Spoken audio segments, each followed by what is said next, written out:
Can you hear me? Okay. Hello ladies and gentlemen, my name is Shin Do-hyun. Welcome to Gyeonggi Palace. Before we start our tour, let me give you a brief information about Gyeonggi Palace to help you understand better. As you probably all know, there are 5 palaces in Seoul: Gyeongbok, Changdeok, Changgyeong, Deoksu, and the last one, Gyeonggi. The meaning of the palace is the place where joy flourishes. The Gyeonggi Palace was also called Seogwol, which means West Palace, because it is located in the west part of Gyeongbok Palace, which is the biggest palace in Korea. This palace was built by King Gwanghae in 1623, right after the war between Joseon, Korea, and Japan.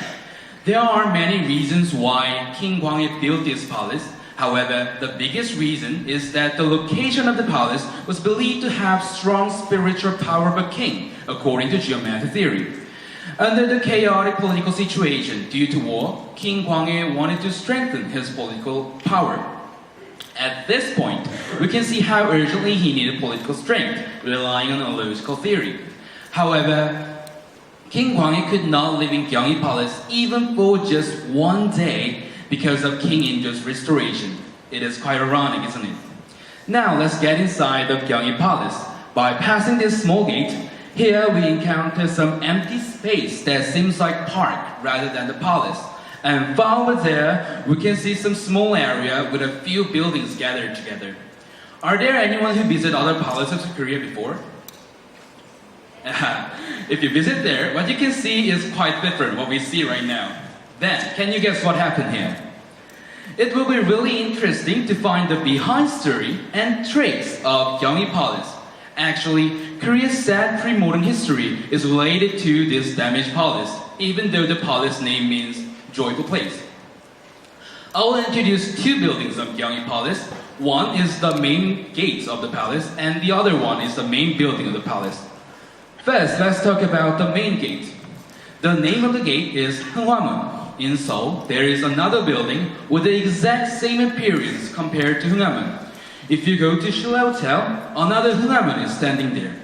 To know why there are 2 same gates in the 2 different places, we have to understand the era of 1910s to 1940s. Korea was conquered by Japan from 1910 to 1945. During that period, not only Japan ruled the land of Korea, but also plundered and damaged our cultural assets. And Gyeonggi Palace was one of them. After the conquest, Hwanghamun was sold to Japanese shrine, which was built for a Japanese officer named Ito Hirobumi. And the Hwangha Gate was used as a main gate of the shrine.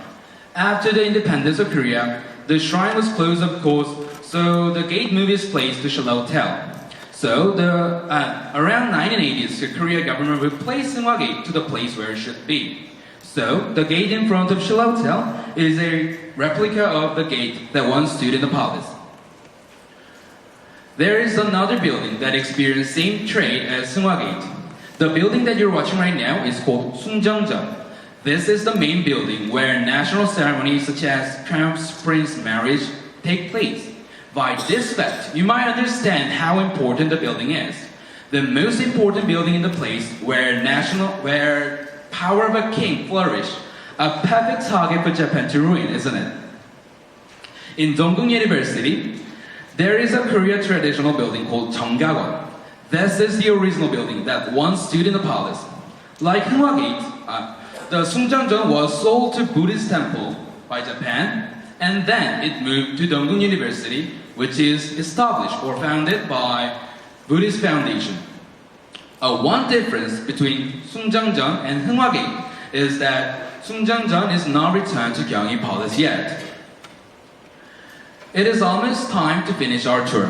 Before the end, I will show you an ancient painting. The picture you're watching right now is called Seogwol-do. As I mentioned earlier, Seogwol is Gyeonggi Palace. Unlike these days, Gyeonggi Palace of past times look much more bigger and denser, not only a place for a king, but also has some buildings for officers to work. It is quite amazing that the palace was this large at that time, and on the other hand, it makes me feel sad that the palace was ruined and not be restored yet. The palace restoration project is stopped due to the lack of budget. But if we keep having interest In Gyeonggi Palace and in history, one day we could not prolong the palace of past glory. This is the end of our tour. Thank you for your listening.